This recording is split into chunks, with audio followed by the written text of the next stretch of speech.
ഇപ്പോൾ ഈ പറയുന്നത് പോലെ കേരളത്തിന്റെ പൊതുജനാരോഗ്യ ശൃംഖലയുടെ പ്രത്യേകത എന്താണ്? ഞാൻ മനസ്സിലാക്കുന്നു, ഇപ്പൊ കഴിഞ്ഞ ദിവസം പ്രസിദ്ധീകരിക്കപ്പെട്ട കണക്കിൽ കേരളത്തിലെ മെഡിക്കൽ കോളേജിലും ജനറൽ ആശുപത്രികളിലും മാത്രം സന്ദർശനം നടത്തി മടങ്ങിപ്പോകുന്ന രോഗികളുടെ എണ്ണം എന്ന് പറയുന്നത് 11,83,44,000 വരുന്ന ആളുകളാണ്. 11 കോടി. അതാണ് IPOP നിരക്ക്. ഒരു വർഷം ശരാശരി കേരളത്തിലെ മെഡിക്കൽ കോളേജിൽ അതോടൊപ്പം ജനറൽ ആശുപത്രിയിൽ നടക്കുന്ന സർജറി എന്ന് പറയുന്നത് 2.45 2,45,000 മുകളിലാണ്. 2,45,000 സർജറിക്കകത്ത് അങ്ങ് സൂചിപ്പിച്ചതുപോലെ വസ്തുതകളുടെ അടിസ്ഥാനത്തിൽ 43 പരാതികൾ വന്നിട്ടുണ്ട്. ഈ 43 പരാതികളുടെ പേരിൽ ബാക്കി 2,44,000 സർജറികളും വിജയകരമാക്കി പൂർത്തീകരിച്ച കേരളത്തിൽ പർവ്വത സദൃശ്യമായ ജോലിയെടുത്ത നമ്മുടെ പൊതുജനാരോഗ്യ പ്രവർത്തകർ, ഡോക്ടർമാർ, അവരൊക്കെ അഹോരാത്രം ജോലി ചെയ്ത് സൃഷ്ടിച്ചെടുത്തിട്ടുള്ള ഈ പൊതുജനാരോഗ്യ മേഖല ആകെ മോശമെന്ന നരേഷൻ ഇപ്പോൾ ഉണ്ടാക്കുന്നതിന് പിന്നിലൊരു ലക്ഷ്യമുണ്ട്.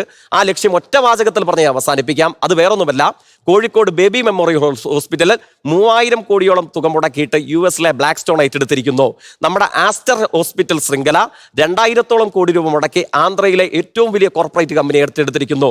ബേബി മെമ്മോറിയലും ആസ്റ്ററും ഉൾപ്പെടെയുള്ള കേരളത്തിലെ സ്വകാര്യ വൻകിട ആശുപത്രികൾ എന്തിനു വേണ്ടിയിട്ടാണ് ആയിരക്കണക്കിന് കോടി രൂപ മുടക്കി US-ലെ ബ്ലാക്ക് സ്റ്റോൺ മുതൽ ആന്ധ്ര ആസ്ഥാനമായി വന്നിരിക്കുന്ന ഗ്രൂപ്പുകൾ വരെ ഏറ്റെടുക്കുന്നത്?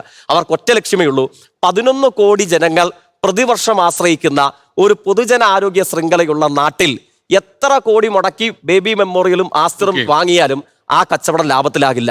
ആ കച്ചവടം ലാഭത്തിലാകണമെങ്കിൽ വീട് വിറ്റിട്ടും ആധാരം പണയം വെച്ചിട്ടും ഈ സർജറി ഈ സ്വകാര്യ ആശുപത്രികളിൽ പോയി ചെയ്താൽ മാത്രമേ അത് ലാഭത്തിലാകൂ. അപ്പോൾ പ്രശ്നം കാണേണ്ടത് ഇവരോടൊപ്പമാണ്. അത് അവിതർക്കിതമായ കാര്യമാണ്. പക്ഷേ ഈ 4 കേസിന്റെ മറവിൽ കേരളത്തിലെ 2,45,000 വരുന്ന സർജറികൾ, അതിന്റെ വിജയകരമായ പ്രതീകമായ പൊതുജനാരോഗ്യ മേഖല, അത് മോശമാണെന്ന് വരുത്തി തീർക്കുന്നതിന് പിന്നിൽ ദുഷ്ടലാക്കുണ്ട്. അത് മലയാളികൾ തിരിച്ചറിയണമെന്നുള്ള അഭിപ്രായം. ലോകത്തെവിടെയായാലും ഏത് സമയത്തും 24 വാർത്തകളും ഓഗ്മെന്റഡ് റിയാലിറ്റി പാക്കേജുകളും എക്സ്പ്ലെയിനറുകളും വിശദമായി കാണാൻ ഞങ്ങളുടെ YouTube ചാനൽ നിങ്ങൾക്ക് സബ്സ്ക്രൈബ് ചെയ്യാം.